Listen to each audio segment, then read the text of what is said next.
जैसे ही मुझे मर्दाना आवाज आई तो मैंने जैसे ही पलट कर देखा तो वही हम्मान नामी लड़का मेरे सामने खड़ा हुआ था, जिसकी वजह से ये सारा सिलसिला शुरू हुआ था। ये कारवां जिसकी वजह से स्टार्ट हुआ था और मेरी फ्रेंड को ले डूबा था। उसे देखते से ही मुझे अचानक जुनून सवार हो गया। मैंने कहा, तुम्हारी हिम्मत कैसे हुई मुझसे बात करने की? तुम झूठे मक्कार इंसान हो और बहुत ही फरेबी हो। तुमने हमसे झूठ बोला और उसके बाद गायब हो गए। तुम जैसे आवारा लड़कों के बारे में निखत सच ही कहती थी। तुम होते ही मक्कार लोग हो। तुम अपनी जाल में भोली भाली लड़कियों को फंसा लेते हो और उसके बाद गायब हो जाते हो, उन्हें तनहा छोड़कर। अच्छा हुआ मैंने तुम पर यकीन नहीं किया, और मेरा यकीन बनने ही वाला था उससे पहले तुम्हारी सच्चाई हमारे सामने आ गई। आखिर क्यों किया तुमने ऐसा? तुम जैसे लोगों की वजह से ही लड़कियां अक्सर किसी पे भरोसा नहीं करती, और करती भी हैं तो तुम जैसे लोग उनका भरोसा तोड़ देते हैं, और फिर वही होता है जिसका सबको डर होता है। आखिर क्यों किया तुमने ऐसा? और उसके बाद बेशर्मों की तरह मेरे सामने खड़े होकर यहाँ पूछ रहे हो कि मुझे ढूंढ रही हो। आखिर तुम होते कौन हो? और तुम जैसे झूठे लोगों से मैं बात करना भी पसंद नहीं करती। मेरी बात सुनकर अचानक हम्मान नामी वो लड़का बोला, अरे तो मोहतरमा हुआ क्या है? इतना क्यों गुस्सा कर रही हो मुझ पर? आखिर क्यों बरस पड़ी हो? वजह बताओगी? मैं कोई आवारा या डुच्चा लड़का नहीं हूँ। आपकी जानकारी के लिए आपको बता दूं, लेकिन तुम अगर इतना कुछ कह रही हो तो कोई ना कोई वजह जरूर होगी। वजह बताओ, मैं तुम्हें उसका जवाब दूंगा। मैंने कहा, वजह तुम पूछ रहे हो? तुमने सबसे बड़ा झूठ तो ये बोला कि बगीचे के मालिक के लड़के हो तुम। और हम जब बगीचे के मालिक के पास गए तो उसने कहा कि उसका तो कोई लड़का ही नहीं है। आखिर तुम हो कौन ये बताओ। अब सबसे पहले तो हमें यही जानना है। मेरी बात सुनकर अचानक वो मुस्कुराया और बोला, असल में इस बगीचे के मालिक मेरे वालिद ही हैं, लेकिन दुनिया में ये बगीचा उसको मिला हुआ है। मैंने कहा, फिजूल बातों में वक्त जाया करने नहीं आई हूँ। वजह बताओ, आखिर क्या वजह है कि तुमने मुझसे झूठ बोला? ऐसा क्यों किया तुमने? मैंने तुम पर भरोसा कर लिया था और मैं तुमसे दोस्ती करने ही वाली थी, लेकिन तुमने उस भरोसे को चकनाचूर कर दिया। जब तुम बगीचे के मालिक के लड़के नहीं थे तो आखिर क्यों कहा ऐसा? बताओ मुझे। वो कहने लगा, अरे मोहतरमा, पहले आप अपना गुस्सा ठंडा कीजिए और उसके बाद मेरी बात को गौर से सुनिए। ये बात कोई इतनी आसानी से समझ में आने वाली नहीं है।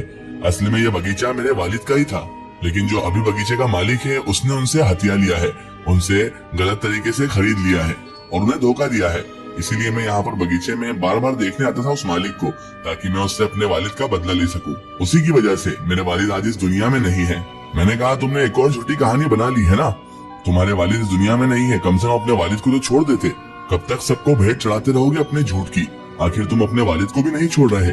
मैंने जैसे ही ये कहा तो अचानक उसका चेहरे का रौब बदलने लगा। उसकी आंखों में गुस्सा आ गया और उसने कहा, देखो, मैं कोई तुम्हारे यहाँ पर बातें सुनने नहीं आया हूँ या ताने सुनने नहीं आया हूँ। तुमने इतनी बड़ी बात कैसे कह दी कि मैं अपने वालिद को भेंट चढ़ा दूंगा? तुम अभी जानती ही क्या हो मेरे बारे में? और तुम्हें यकीन करना है तो करो, वरना जाओ यहाँ से। मुझे कोई जरूरत नहीं तुम्हें यकीन दिलाने की। और तुम मेरे वालिद के बारे में बोलने वाली होती कौन हो? जाओ, पहले बात करने की तमीज सीख कर आओ, उसके बाद आकर मुझसे पूछना तो तुम्हें सच से बता दूंगा। जाओ, चले जाओ यहाँ से। इससे पहले कि मैं ये भूल जाऊं कि मैं तुम्हारी इज्जत करता हूँ, इससे पहले यहाँ से चले जाओ, वरना अच्छा नहीं होगा। मैं उसकी बात सुनकर अचानक खौफजदा हो गई थी। उसकी आंखों की वो तपिश और उसके चेहरे का वो रुआब मुझे खौफजदा कर रहा था। मैंने ऐसा किसी इंसान को तो नहीं देखा था। मैंने वहाँ से जाना ही सही समझा और उस लड़के को जो कहा था, बाद में जब सोचा तो मुझे भी लगा कि मैंने उसे शायद बहुत ज्यादा बुरा भला कह दिया था, लेकिन मैं करती भी क्या?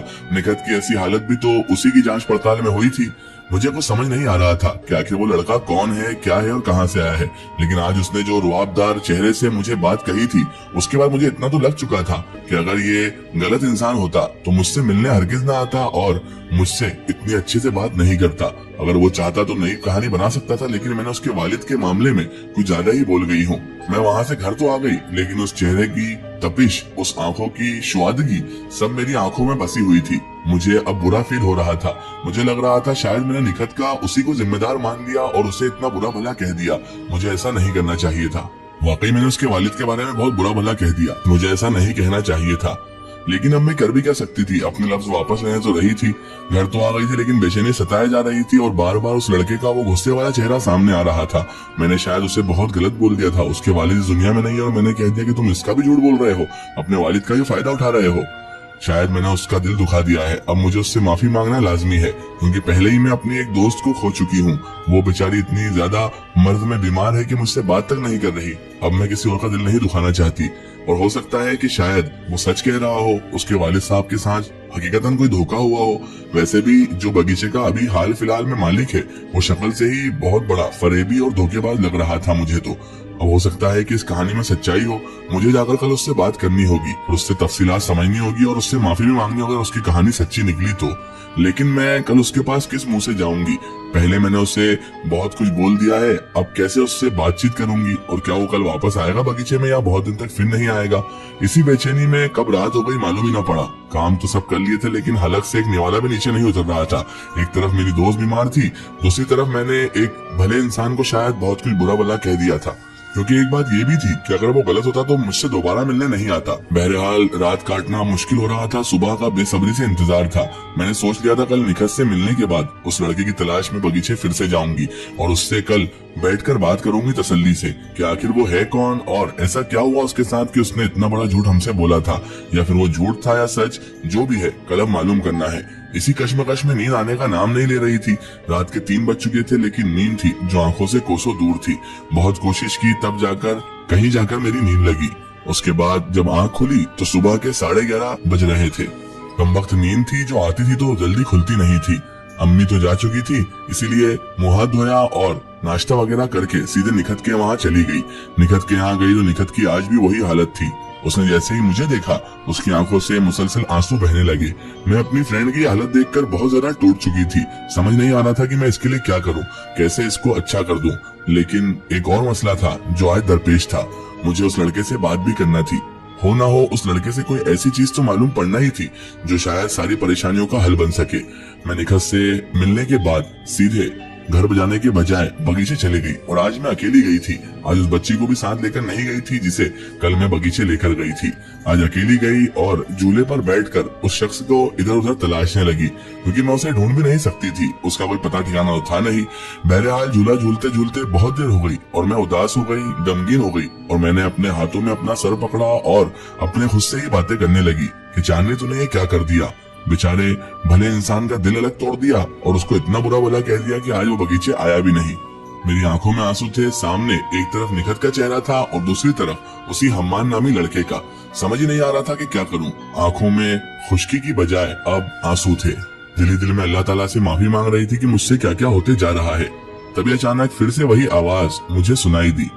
आवाज आई कि ठीक है, खुद को इतना भी दोषी मत मानो, मैं तुम्हें इस तरह रोता हुआ या दुखी नहीं देखना चाहता। जैसे ही आवाज सुनी तो मैंने अपने आंसू साफ किए और झटाक से पीछे पलट कर देखा। जैसे ही पीछे पलट कर देखा तो आज वो काले कुर्ते पजामे में बड़ा ही पुरस्कार लग रहा था। उसकी आंखों में सुरमा था और चेहरे पे हल्की सी मुस्कुराहट थी।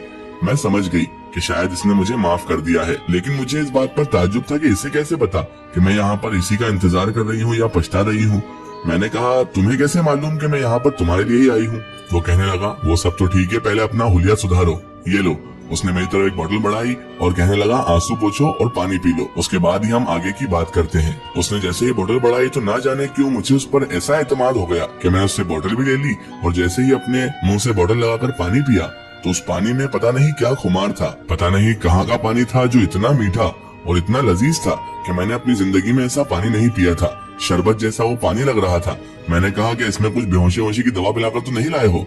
उसने अपना मत्था पकड़ लिया और कहने लगा, तुमसे तो खुदा ही बचाए, तुम जैसी शकीली लड़की मैंने आज तक नहीं देखी। अब इसमें क्या मिलाकर लाऊंगा, और अगर मिलाकर लाऊंगा तो लाओ मैं पीकर दिखा देता हूँ तुमको। उसने मुझसे बोतल ली और पूरा का पूरा पानी एक बार में ही पी गया। उसने गुस्से में बोतल छीनी थी और पानी इस तरह से पी रहा था कि कपड़े भी गीले कर लिए थे और मुझे उसकी ये बचकानी हरकत देखकर हंसी आ गई। उसने बोतल एक तरफ फेंकी और कहने लगा, हंस क्यों रही हो मुझ पर? मैंने कहा था ना कुछ नहीं मिला हुआ है इसमें। मैंने कहा ठीक है, और हाँ मैं तुमसे कल के लिए माजरत चाहती हूँ। हम्मान, मुझे नहीं पता था कि तुम सच बोल रहे हो या झूठ, लेकिन तुमने एक झूठ बोला था, उस वजह से मैं तुम्हें झूठा समझ रही थी और मैंने गुस्से में तुम्हें बहुत कुछ बोल दिया, उसके लिए मैं माफी चाहती हूँ। वो कहने लगा, अरे ठीक है, माफी मत मांगो, तुम्हारा गुस्सा जायज था।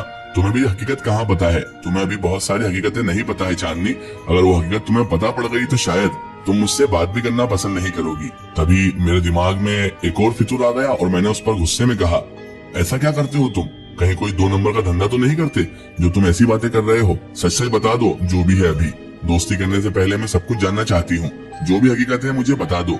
अचानक उसके चेहरे पर और मुस्कुराहट फैल गई और कहने लगा, क्या तुम मुझसे दोस्ती करना चाहती हो? वाह यार, तुमने तो बताया ही नहीं। अच्छा है, दोस्ती कर लेंगे हम। मैंने कहा दोस्ती वोस्ती गई भाड़ में, पहले मुझे सच बताओ, मुझे सच जानना है। और हाँ, तुम्हारे वालिद साहब के बारे में भी जानना है। कैसे तुमने कहा कि वालिद साहब इस बगीचे के चक्कर में फौत हो गए, मुझे सब कुछ जानना है। वो बोला ठीक है चांदनी, अगर तुम चाहती ही हो कि तुम्हें सब कुछ जानना है तो मैं तुम्हें बताऊंगा, लेकिन तुम्हें पूरा एतमाद होकर मुझ पर यकीन करना होगा। शायद तुम्हें मेरी बात कोई कहानी लगे या फिर कोई वाकया लगे, लेकिन ये मेरी सच्ची हकीकत है और मैं तुमसे अब कुछ नहीं छुपाऊंगा। तुम्हें सारी हकीकत बता दूंगा, किस तरह मैं इस बगीचे का मालिक का लड़का हूँ, किस तरह मेरे वालिद साहब से ये छीना गया है और किस तरह वो फौत हुए हैं, सब कुछ बताऊंगा। लेकिन पहले तुम्हें मुझसे एक वादा करना होगा। मैंने कहा कौन सा वादा? मैं कोई वादा नहीं करूंगी। वो कहने लगा अरे सुनो तो सही, पहले से भड़क जाती हो, पहले बात तो सुनो। मैं तुमसे कोई शादी करने का वादा करने का थोड़ी ना कह रहा हूँ, पागल ही हो तुम। मैं तो ये कह रहा था कि तुम जो राज में तुम पर आश्कार करने वाला हूँ वो तुम किसी को भी नहीं बताओगी, अपने करीबी को भी नहीं, किसी को भी नहीं, यहाँ तक कि तुम्हारी फ्रेंड वो थी ना गुस्सेल लड़की निखत, उसको भी नहीं बताओगी। मैंने कहा देखो हम्मान, उसको बताने से कोई मतलब भी नहीं है, तुम मुझे सच्चाई बताओ, उसके बाद हम आगे की बात करेंगे। तो उसने कहा ठीक है निखत, तो सुनो, मैं कोई इंसान नहीं हूँ, कोई आदमजात नहीं हूँ। मैंने कहा क्या कहने का मतलब है तुम्हारा, तुम क्या भूत हो? वो कहने लगा अरे नहीं पागल लड़की, मैं भूत भी नहीं हूँ, इंसान भी नहीं हूँ। मुझे अचानक उसकी बात पर हंसी चल रही। मैंने कहा तो भूत भी नहीं हो, इंसान भी नहीं हो, जानवर वानवर हो क्या? तो वो हंसने लग गया और कहने लगा तुम सच में बहुत बड़ी बेवकूफ हो, तुम्हें तो कुछ बताना ही नहीं चाहिए, तुम मेरा ही मजाक बनाने लग गई। मैंने कहा चलो ठीक है बताओ तुम क्या हो। उसके बाद उसने वो कहा जो मैं कभी वहमो गुमान में भी नहीं सोच सकती थी। हम्मान कहने लगा चांदनी देखो, तुम इस बात पर यकीन करो या ना करो, ना मैं इंसान हूँ ना ही कोई भूत हूँ, बल्कि मैं एक जिनजात हूँ। इसका एक ही स्टोरी हम देखेंगे।